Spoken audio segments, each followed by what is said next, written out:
Le 14 mars 2025, un conducteur de motoneige s'est retrouvé sous 18 mètres de glace et de neige. Il est tombé dans une crevasse, une fissure dans un glacier dont certaines atteignent 30 mètres de profondeur. L'homme a eu une chance incroyable de survivre grâce à un sauvetage miraculeux. L'Alaska est une région vaste et peu peuplée, mais riche en dangers tels que séismes, tsunamis, froid extrême, moins d'obscurité, et j'en passe.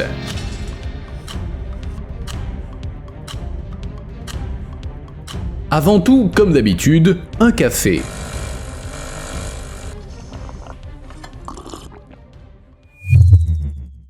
Et un rappel discret de ne pas oublier de faire un petit quelque chose sous la vidéo. Pour comprendre la cause originale et principale de ce qui se passe en Alaska, il faut remonter à 1964. Le 27 mars a eu lieu le deuxième séisme le plus fort jamais répertorié, à l'échelle du monde et depuis l'année 1900. Il a frappé en plein cœur du sud de l'Alaska. Il avait une magnitude de 9,2. Le séisme a duré 4 minutes et 38 secondes et les conséquences ont été terrifiantes. Le fond marin s'est soulevé, d'énormes crevasses ont fissuré le sol, il y avait des gouffres partout, les ponts se sont effondrés, les voies ferrées ont été arrachées et les maisons détruites. Puis, les vagues sont arrivées. La plaque continentale de l'Alaska et la plaque nord-américaine se sont soulevées de plus de 9 mètres. Ce déplacement soudain du fond océanique, ajouté au glissement de terrain causé par le séisme, a provoqué un énorme tsunami qui a causé 70% des décès dans le sud de l'Alaska. Les vagues ont atteint la Terre quelques minutes après le début des secousses et elles ont atteint des points situés à 51 mètres au-dessus du niveau de la mer. À Port Valdez, on a relevé une vague de 67 mètres de haut. Au total, le séisme et ses conséquences ont causé la mort de 139 personnes et c'est le tsunami qui a fait le plus de dégâts. Sur ces 139 décès, 124 ont été causés par la vague. Des villes comme Whittier ont été inondées par les vagues avant même que le séisme ne prenne fin. Les dégâts causés par la catastrophe ont été estimés à 295 millions d'euros. Et, outre ce séisme qui s'est avéré le plus puissant de l'histoire de l'Alaska, l'État est constamment frappé par des secousses. Tout le monde en Alaska vit avec cette menace qui plane au-dessus de la tête des habitants. Les chercheurs s'accordent à dire que l'Alaska connaît plus de séismes que le reste des États-Unis. Et pas que les États-Unis à vrai dire, c'est l'un des endroits les plus actifs sismiquement au monde. Bien sûr, personne ne peut prédire quand et où le prochain grand séisme frappera, mais la géologie instable de l'Alaska permet de l'affirmer, un séisme va s'y produire un jour. Ainsi, l'Agence fédérale de gestion des urgences affirme que compte tenu des infrastructures et des politiques actuelles, l'Alaska accuse les deuxièmes pertes annuelles les plus élevées dues au séisme. Pas étonnant puisqu'il s'y produit 11% de tous les séismes du monde. Quasiment tous les plus graves séismes de l'histoire des États-Unis y ont eu lieu et en moyenne, l'Alaska tremble 1000 fois par mois. C'est à cause de son emplacement à l'intersection de deux plaques tectoniques, la plaque pacifique et la plaque nord-américaine. Au fait, le séisme de 1964 était encore plus fort que celui de magnitude 9,0 qui a frappé Sumatra et les îles Andaman en décembre 2004 et qui a dévasté le nord de Sumatra, déclenchant un tsunami qui a fait plus de 280 000 morts. L'Alaska a sans doute été sauvé par sa faible population. Mais les tsunamis n'y sont pas rares. En 1958, un séisme de magnitude 7,8 a causé un glissement de terrain dans la baie de Lituya dans le sud-est de l'Alaska, créant un tsunami qui a frappé le flanc de la montagne sur une hauteur de 500 mètres avant de déferler vers la mer. Les glaciers peuvent aussi donner naissance à des tsunamis via deux phénomènes, glissement de terrain et vélage. Un morceau de rocher ou de glace s'abîme dans l'eau, provoquant une énorme vague et... bref, vous devinez la suite. Ainsi, en 2024, dans le sud de l'Alaska, dans le lagon de Pedersen, des débris sont tombés dans l'eau, causant un tsunami de 17 mètres de haut. La vague a couché les arbres et la végétation entre les parties supérieures et inférieures du lagon. Et ce n'est qu'un exemple parmi tant d'autres. Mais oublions les catastrophes pour l'instant et parlons de la faible population de l'Alaska. Combien de personnes y vivent exactement ? Dans les années 50, un grand nombre de bébés sont nés aux États-Unis, mais dans les années 60, la densité du pays a diminué. Non, pas à cause de la mortalité infantile, mais à cause de l'Alaska. Cette région peu peuplée est devenue un État en 1959 et le territoire américain s'est brusquement agrandi. Mais la population n'a pas suivi. L'Alaska est vraiment immense. L'État est si grand que même si on le coupait en deux, chaque moitié deviendrait le deuxième plus grand État du pays.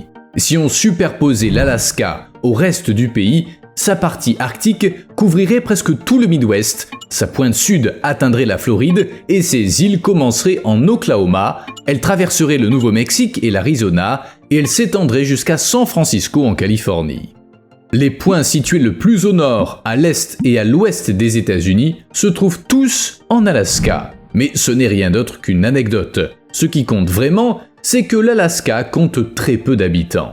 Sa population stagne autour de 700 000 habitants depuis plus de 10 ans et c'est l'État le moins densément peuplé des États-Unis. Si on le divisait équitablement entre ses résidents, chaque personne disposerait de 2,5 km².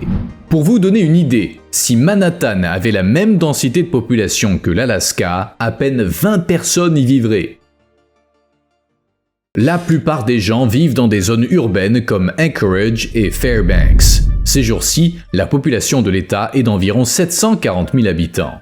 Anchorage compte 290 000 résidents, Fairbanks 32 000 et Juneau, la capitale de l'État, à peu près autant. Ainsi, la moitié de la population de l'Alaska est concentrée dans ces trois villes. Dans le reste de l'État, aucune ville n'a plus de 20 000 habitants. Et d'après les données du département du travail et du développement de l'Alaska, d'ici 2050, la population va encore diminuer. Le département publie des prévisions tous les 2 ans et dans son dernier rapport de 2024, il prévoit que d'ici 2050, la population de l'État diminuera de près de 2%.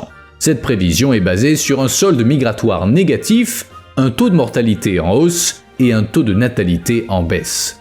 En d'autres termes, peu de bébés naissent dans l'État, beaucoup de personnes âgées y meurent et personne ne veut s'y installer. Mais pourquoi ?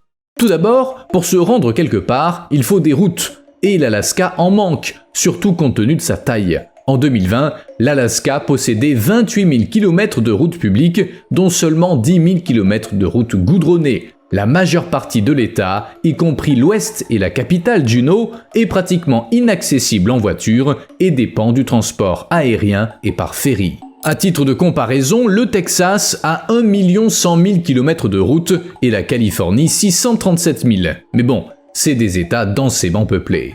Comparons à des États plus proches de l'Alaska en termes de population, le Dakota du Nord et le Vermont.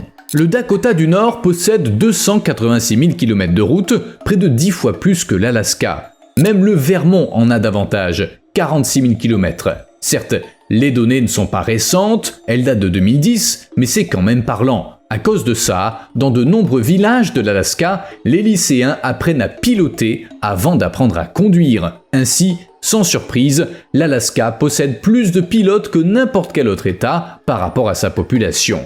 Comment faire autrement quand plus de 200 villages ne sont pas accessibles par la route ?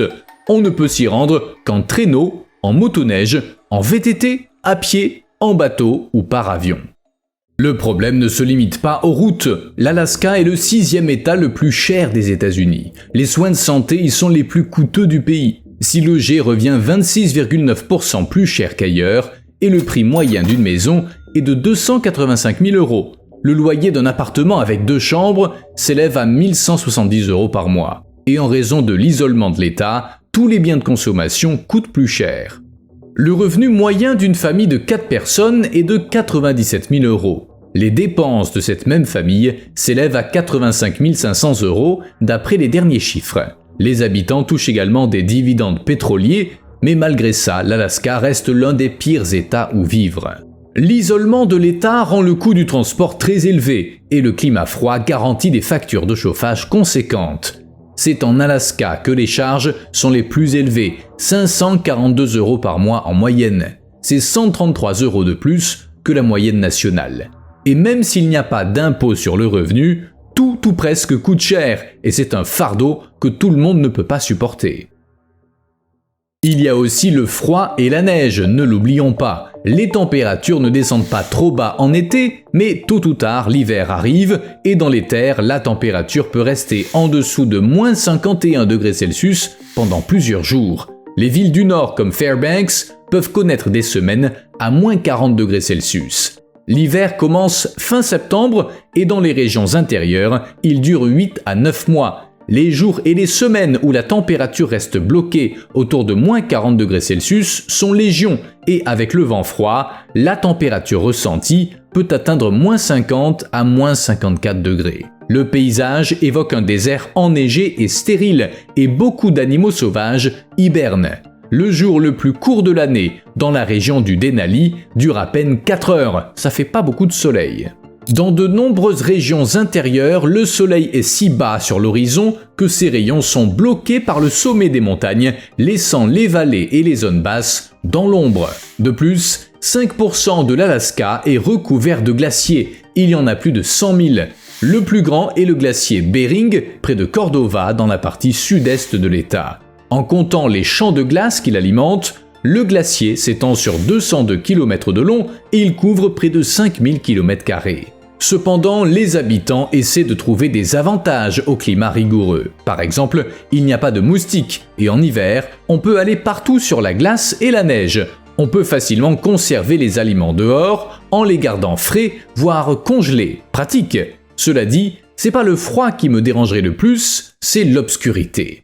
Un bon exemple est Utqiagvik, la ville la plus septentrionale des États-Unis et celle qui connaît les jours les plus longs et les plus courts. En raison de l'inclinaison de la Terre, à partir du 11 mai, le soleil ne se couche plus pendant près de 3 mois. A l'inverse, à partir du 18 novembre, les habitants ne le voient plus pendant presque 2 mois. C'est une ville très isolée, au milieu de la toundra sauvage et inaccessible en voiture. Sa population est d'environ 4000 personnes, principalement des Iñupiat et des chercheurs qui viennent travailler dans la région. À Utqiagvik, les bâtiments de bois sont construits sur des pilotis à cause du pergélisol, mais on y reviendra. Les maisons sont très proches les unes des autres, tout comme les lampadaires. Les routes ne sont pas goudronnées et elles sont gelées tout l'hiver. De plus, les maisons sont constamment recouvertes de neige, à tel point que la plupart des gens écrivent leur numéro de rue sur la neige. On ne peut pas y accéder en voiture, seulement par avion ou par bateau, mais cette dernière option n'existe qu'en été. La ville possède une épicerie, une école, un restaurant, un hôpital et une bibliothèque, mais autour d'Utqiagvik, il n'y a absolument rien sur des kilomètres. Parlons maintenant du pergélisol. D'un point de vue scientifique, c'est ainsi qu'on appelle un sol qui est gelé depuis plus de 2 ans. Ça signifie que sa température n'est jamais remontée au-dessus de 0 degré. Des chercheurs ont découvert que 85% de l'Alaska, sous une forme ou une autre, possède du pergélisol dans son sous-sol, et c'est pourquoi il est si difficile d'y construire quoi que ce soit. Construire dans l'ouest, dans l'intérieur et dans le nord de l'Alaska signifie devoir faire avec le pergélisol et maîtriser des techniques de construction spécialisées. Perturber le pergélisol peut causer sa fonte, déplacer les fondations et causer des dommages catastrophiques aux bâtiments. Seuls des professionnels qualifiés peuvent construire sur le pergélisol et même eux le font à leur propre risque.